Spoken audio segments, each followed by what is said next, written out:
deles, Pai. Que a Tua luz possa brilhar, meu Deus, possa emanar sobre a cabeça de cada um deles. Em nome de Jesus.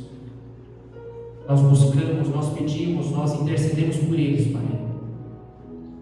Assim como o Teu servo Jó fazia por cada um dos seus filhos, nós também fazemos, meu Deus, no mesmo propósito, Pai, na mesma busca e para o mesmo Deus. Entregamos, Pai, os nossos louvores a Ti, Senhor, as nossas orações, em nome de Jesus. Oh, aleluia, Pai. Graças Te damos, meu Deus, graças Te damos por mais uma vez estarmos aqui reunidos na Tua presença. Oh, aleluia, Senhor. Graças Te damos. Amém e amém.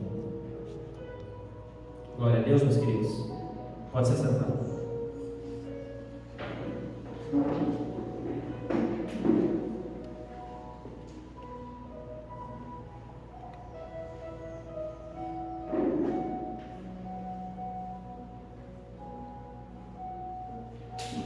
Até aqui, meus irmãos, o Senhor tem nos conduzido até aqui. A boa e poderosa mão dele nos trouxe até aqui. Até aqui ela nos conduziu, nos guiou, assim como o desfecho de toda essa história, da história de Jacó, Yosef, José, os nossos patriarcas. Assim como acontece o desfecho nessa paraxá que se passou, Vaierri, assim como acontece, e ele viveu, a tradução dessa paraxá, até aqui Deus tem nos sustentado, tem nos fortalecido com os nossos problemas, com as nossas aflições, com as nossas dificuldades, mas ninguém falou que seria fácil. Nem o próprio filho dele, segundo as Escrituras, falou que seria fácil. E até aqui ele nos guiou, até aqui. E as nossas vidas estão nas mãos dele, tão somente nas mãos dele. E nós não sabemos o dia de amanhã. E isso parece meio supérfluo, essas palavras. Nós não sabemos o dia de amanhã. E de fato nós não sabemos. E nós somos guiados por esse Deus que aos nossos olhos é invisível, aos naturais, é claro, mas que podemos senti-lo, podemos ouvir muitas das vezes a sua voz. É esse Deus que tem nos guiado. É esse Deus que, como diz a narrativa bíblica, que não acontece nada, absolutamente nada, sem que Ele saiba, ou sem o seu aval, e que não cai uma folha de uma árvore sem que Ele não note, ou que Ele não perceba, ou que Ele não esteja de acordo com isso, no controle disso, dessas situações. É esse Deus, meus queridos, que nos trouxe até aqui, no percalço que é essa vida, essa nossa vida natural. E essa paraxá é um desfecho dessa história. Vaierri, e ele viveu. Engraçado que a paraxá é e ele viveu, mas vai contar justamente a morte de Jacó, a morte de José. É nessa porção bíblica, é nessa parte da Bíblia que eles morrem. E eles são sepultados. E a narrativa bíblica diz que eles foram reunidos aos seus pais, com o seu povo, junto com o seu povo. Mas é intrigante isso. Por que essa paraxá atende pelo nome de Vaierri, e ele viveu? E isso é apenas uma opinião minha, claro. Será que o escritor não estaria fazendo uma associação, uma contraste com a vida eterna, com o início de uma outra fase nessa nossa caminhada. Ou seja, ele entendeu que a morte não necessariamente era o fim, mas era apenas o começo, apenas o início, apenas o início de um novo ciclo, de uma nova fase. E que ele sim seria reunido com seus pais, porque ele foi sepultado na capela de Macpelá, onde o próprio Abraão comprou, e nós lemos isso. E Abraão, Sara, Isaac, Rebeca estão sepultados lá. E é lá que Jacó quer ser sepultado. É lá que ele quer ser reunido com seus entes queridos. Mas será que um nível mais profundo? Será que esse reunido não está fazendo ou trazendo alguma outra interpretação? Será que não é isso? Ele foi reunido, ou ele queria ser reunido com seus familiares, com seus entes queridos. A nível literal, sim. O seu corpo, os seus ossos, de certa forma, seria reunido com os ossos dos seus entes queridos. Mas em um plano mais místico, e é claro, vocês não são obrigados a acreditar nisso, mas em um plano mais profundo, o qual a nossa mente limitada, muitas das vezes, não consegue compreender e não entende. Será que ele não estaria falando numa outra vida, numa vida após essa vida natural nossa? Ou que muitos vão falar de uma vida após a morte? Será que é nos céus? Aonde será que é? Será que é no primeiro céu, no segundo céu, no sétimo céu? E aí vem muitas interpretações. O fato é que Jacó fez esse pedido para o seu filho: depois que eu morrer, eu quero que você não me sepulte aqui nessa terra. Essa terra não é minha, terra do Egito. Eu quero que você me transporte para Canaã, e lá naquela capela onde os meus pais estão enterrados, lá eu quero me unir com eles. E isso dá margem para muita interpretação, muita. O fato é que chega ao fim desse ciclo. Eu vou usar o termo ciclo, porque nós não sabemos o que acontece depois da morte. Depois dessa nossa ida, desse plano natural ao qual nós estamos inseridos.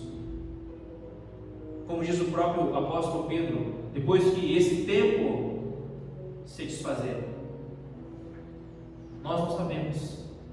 Nós imaginamos, nós cogitamos, nós pensamos.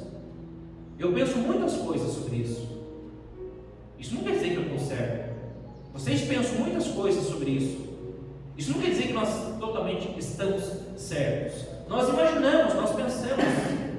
Mas, meus queridos, a nossa mente, muitas das vezes, ela é limitada. Limitada. Apenas isso. E eu estou aberto a todas as possibilidades, a todas as interpretações. E é claro que sim, nós vamos pender, ou vamos acreditar mais, ou ficar mais de um lado do que do outro, e está tudo bem. O importante é o foco, é o nosso caminho, é a direção, é a luz. O importante é esse foco, é se manter nesse caminho. E o interessante é que agora Jacó desce com todos os seus filhos para o Egito, e ali ele vai montar acampamento, ou seja, ele vai morar ali. E ali ele vai ser sustentado pelo seu filho.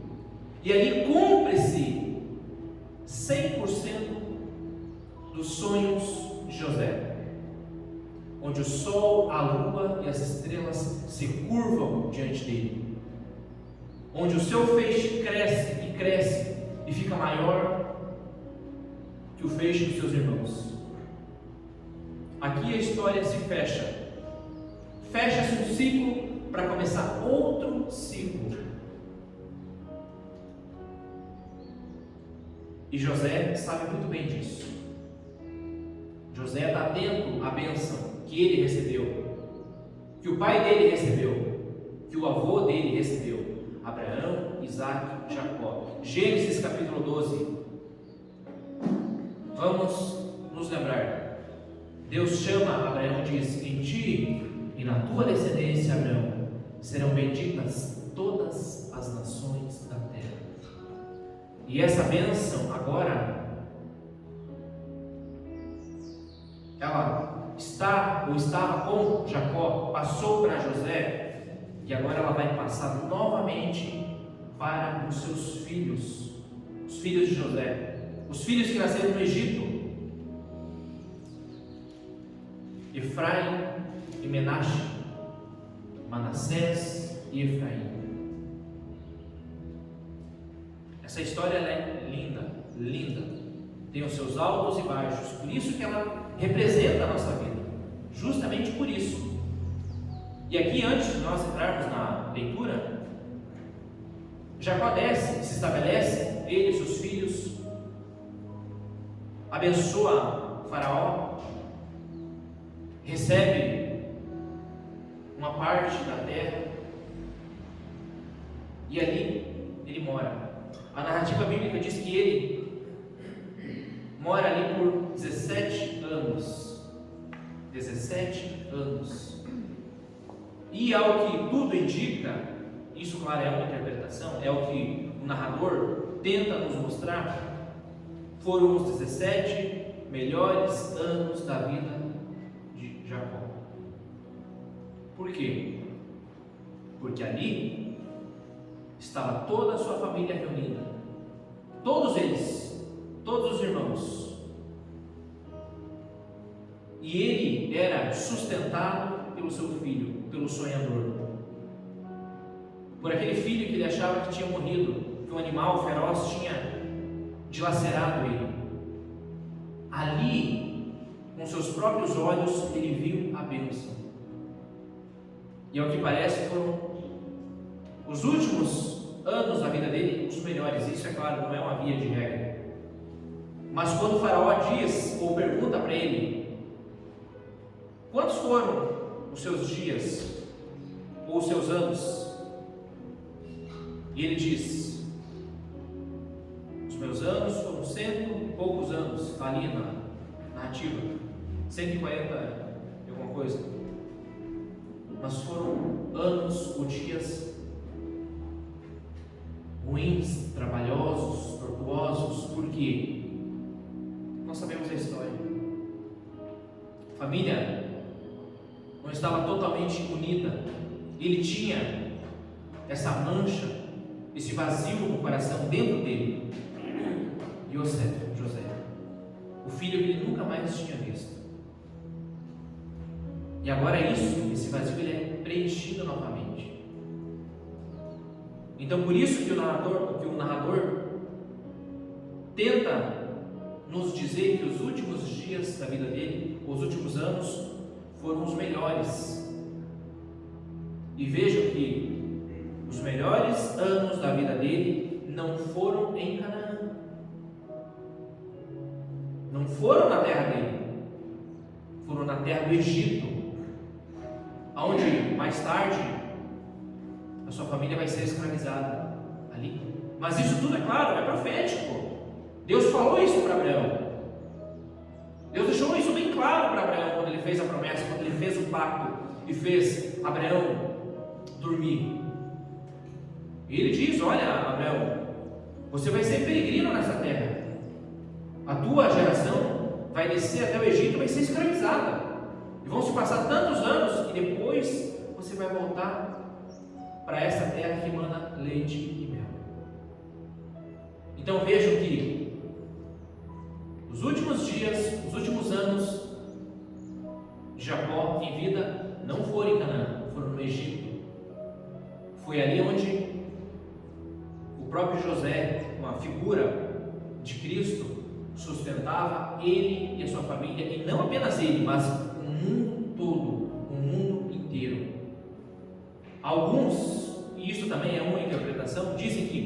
fim, no final desse plano, desse mundo, e aí eles vão citar os evangelhos, os escritos do Novo Testamento, no fim vai acontecer justamente igual ou de forma semelhante, parecida com a história de José.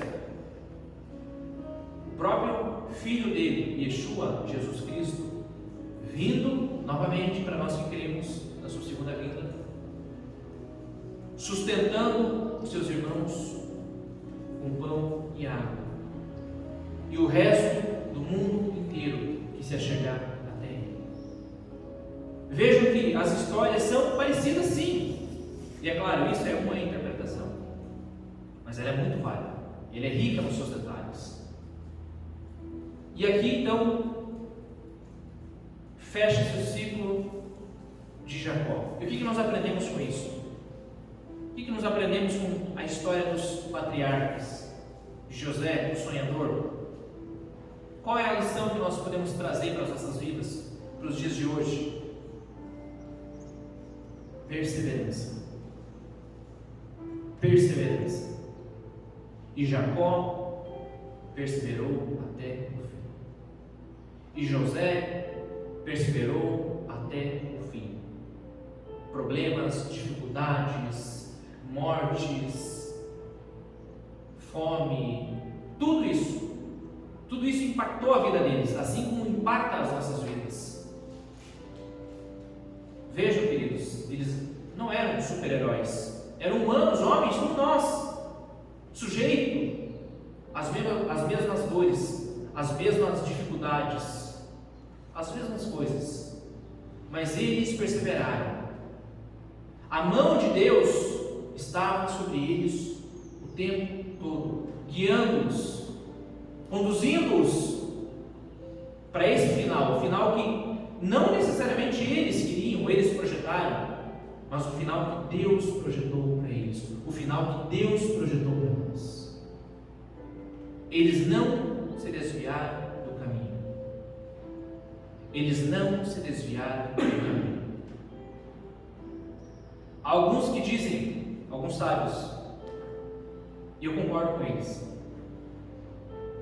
que desde quando nós viemos a esse mundo, bebezinhos, quando nós viemos, Deus ele já escreveu toda a nossa história, a nossa saga, as nossas lutas, os nossos problemas, as nossas dificuldades, também as nossas conquistas, também as nossas alegrias. Deus escreveu tudo isso. E se nós nos mantivermos no caminho dele, nós alcançaremos o final que não necessariamente nós queríamos, mas o final que ele projetou, o próprio Deus, porque ele sabe o que é bom para nós.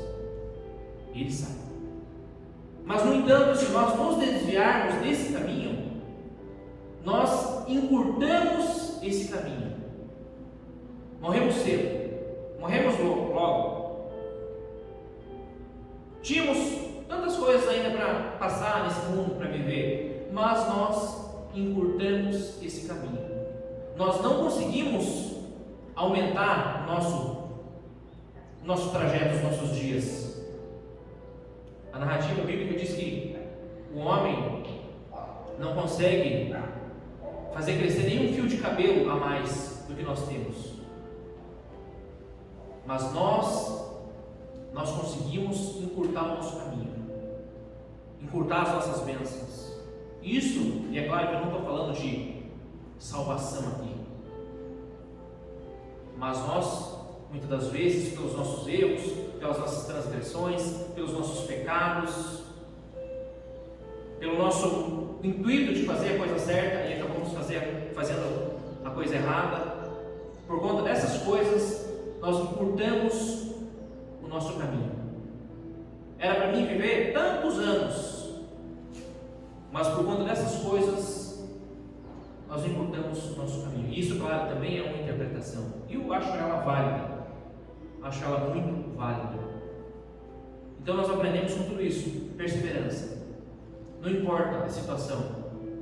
Não importa o buraco onde nós estamos inseridos. Não importa. O importante é a perseverança. Eu sei que é fácil e é muito bonito falar isso.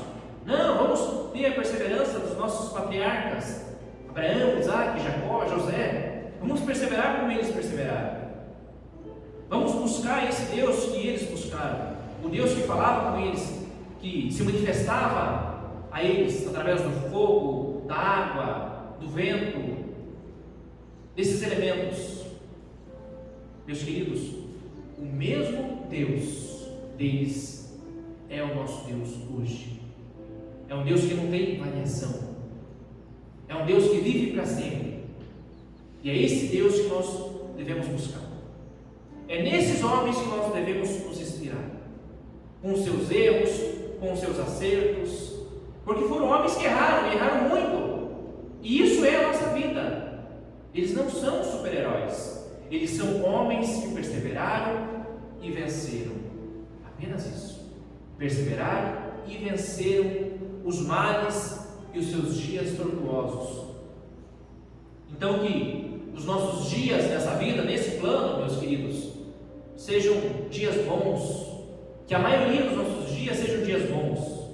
Isso não quer dizer que não existam os dias ruins, a chuva, a tempestade, os dias escuros. Eles existem e são muito reais. Mas existe o sol também, existe a calmaria, existe a luz. Então que os nossos dias sejam dias bons, a maioria deles, e não dias ruins, maus.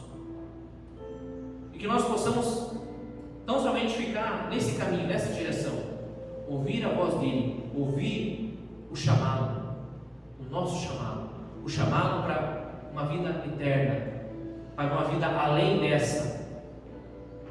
Não importa se vai ser necessariamente aqui, nesse mundo, num outro planeta, nos céus, no terceiro, no quarto, no quinto. Isso, meus queridos, isso é apenas comentário. O que importa é que nós estejamos nele, nesse mundo. Nesse mundo.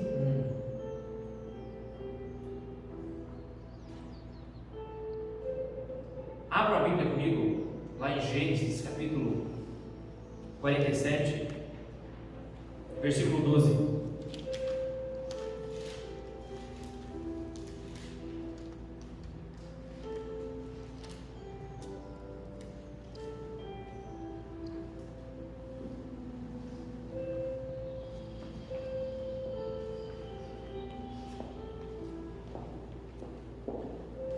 E aqui nós vemos o sonho se concretizando.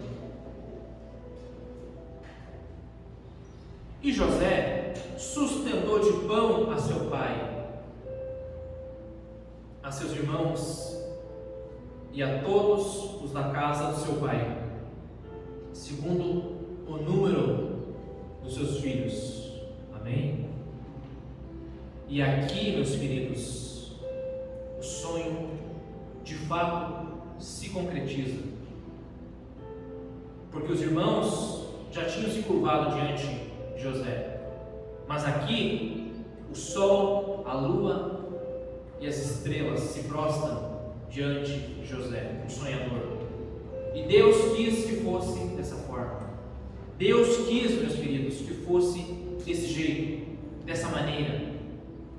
Altos e baixos, muitos espinhos pelo caminho deles, muitas lágrimas, muita tristeza, mas o fim é exatamente aquele que Deus projetou na mente, nos sonhos de José, exatamente aqueles sonhos.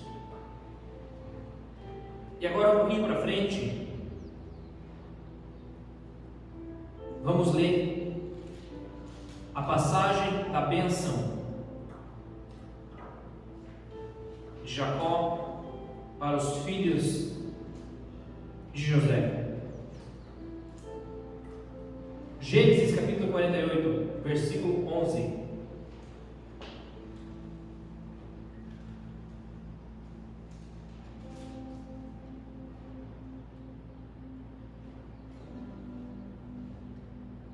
Então disse Israel a José: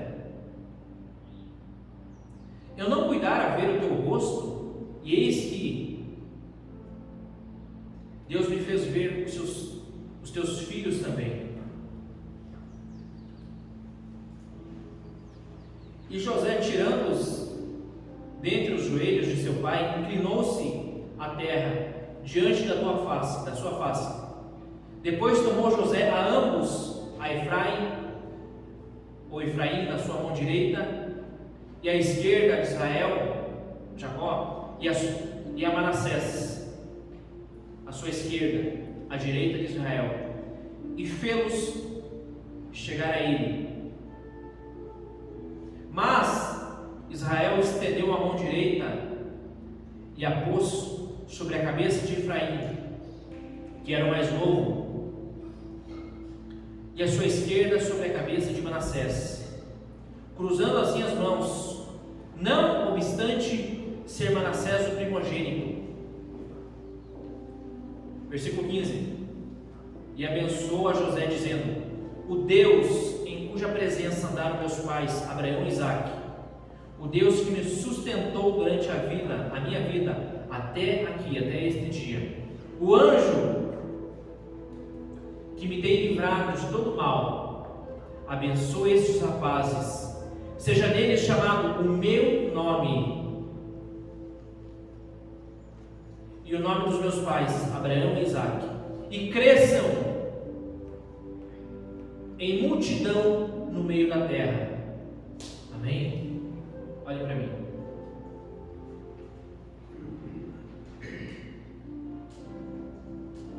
Essa palavra multidão no hebraico,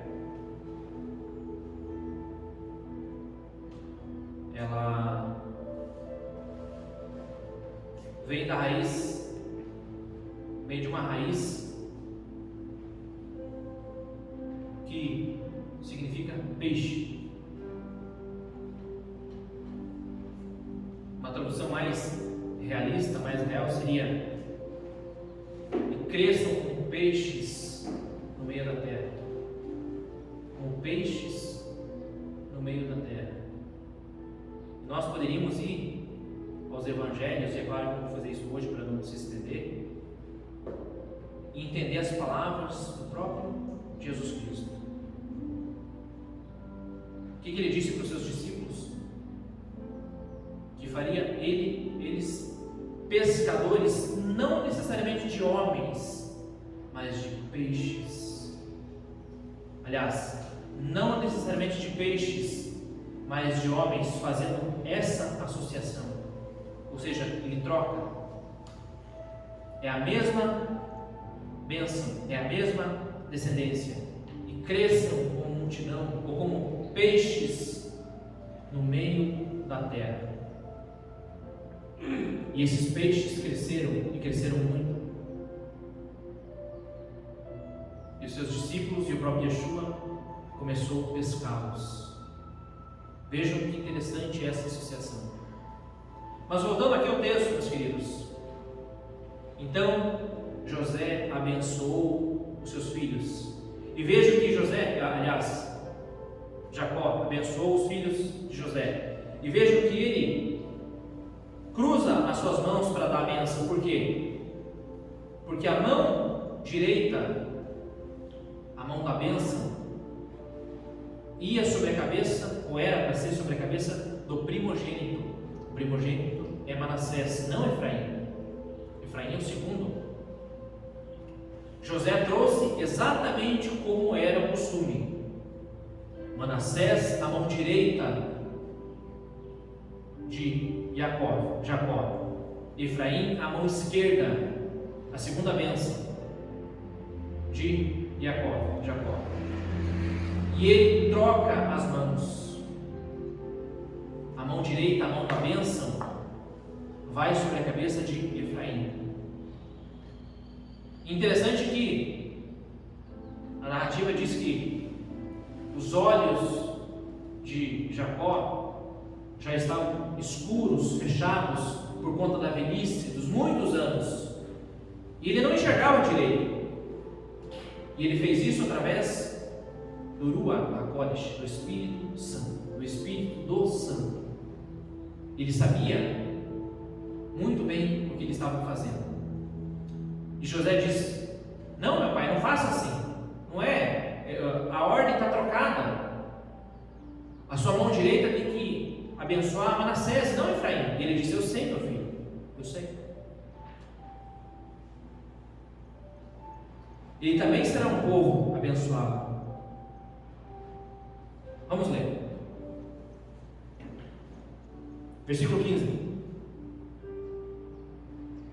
E abençoou José, dizendo: o Deus em cuja presença andaram meus pais Abraão e Isaque, o Deus que me sustentou durante a vida até esse dia, o anjo que me tem livrado de todo mal, abençoe esses rapazes, sejam deles chamados com meu nome, em nome dos meus pais Abraão e Isaque, e cresçam como peixes no meio da terra. Versículo 17. Então José, vendo, José que seu pai pusera a mão direita sobre a cabeça de Efraim, foi isto desagradável, e tomou a mão de seu pai para mudar a cabeça de Efraim para a cabeça de Manassés. Versículo 18. E disse José a seu pai: não assim, meu pai, pois o primogênito é este, seria Manassés, põe a mão direita sobre a cabeça dele. Mas seu pai o recusou e disse: eu sei, meu filho, eu o sei. Ele também será um povo, também será grande, contudo seu irmão menor será maior do que ele, e a sua descendência será uma multidão de nações. Assim os abençoou naquele dia, declarando: por vós, Israel, abençoará, dizendo: Deus te faça como Efraim e como Manassés. E pôs o nome de Efraim adiante do de Manassés. Depois disse Israel a José: eis que eu morro, mas Deus será convosco e vos fará voltar à terra de vossos pais. Dou-te demais que a teus irmãos um declive montanhoso, o qual tomei da mão dos amorreus com a minha espada e o meu arco. Amém? Então vejam, Jacó sabia muito bem o que estava fazendo. A mão da bênção foi exatamente aonde deveria ir. A bênção de Efraim, a bênção para as nações, a nossa bênção. Amém? Vejam como Deus vai construindo a sua história, a história bíblica, a história da humanidade, a nossa história. E até aqui, eu repito, até aqui Deus nos guiou, Deus tem nos guiado, nos sustentado com o seu pão, com a sua água. E não necessariamente eu falo de comida e bebida, com o seu pão e com a sua água, com a sua palavra, com os frutos que o seu filho produziu, até aqui. Amém? Então essa história chega ao seu final. Nessa esfera natural chega ao seu final, para começar outra história, e a vida continua, e a vida sempre vai continuar, sempre e sempre e sempre. E quando eu digo sempre e sempre, porque eu não sei quando é que ela vai terminar de fato nesse plano. Sempre e sempre. E sempre vai ter uma descendência nossa, sejam